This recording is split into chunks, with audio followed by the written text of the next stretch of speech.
এই ডিজিটাল যুগে বউয়ের শত্রু শাশুড়ি, শাশুড়ির শত্রু বউ।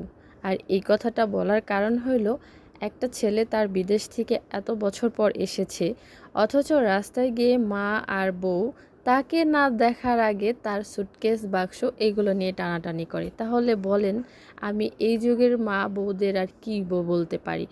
আর শত্রু বলার কারণ হইল, মা বউকে বলবে যে তুমি এত খারাপ, এগুলা করো, বাবার বাড়ি সব দিয়ে দাও, আর এই সব বলে ছেলের কান ভারী করবে। আর ছেলের বউ তার স্বামীর কাছে বলবে তোমার মা আমাকে এত অত্যাচার করে, খেতে দেয় না, কিছু দেয় না। এভাবেই তাদের ঝগড়াটা অনবরত লেগেই থাকে। আর এই অশান্তি থেকে মুক্তি পাওয়ার জন্য তাদের একমাত্র ছেলে সারা দিন রাত হাহাকার করে, আর সেই আটকে থাকা গ্যারাকল থেকে মুক্তি পাওয়ার জন্য বারবার আফসোস করে যে কেনই বা বিয়ে করেছিলাম, বিয়ে যে কেন করলাম, বিয়ের কারণে আজকে মা বউয়ের মধ্যে অনবরত যুদ্ধ সৃষ্টি হয়ে আছে। আর এই যুদ্ধর মুক্তি হবে না, দেশও স্বাধীন হবে না।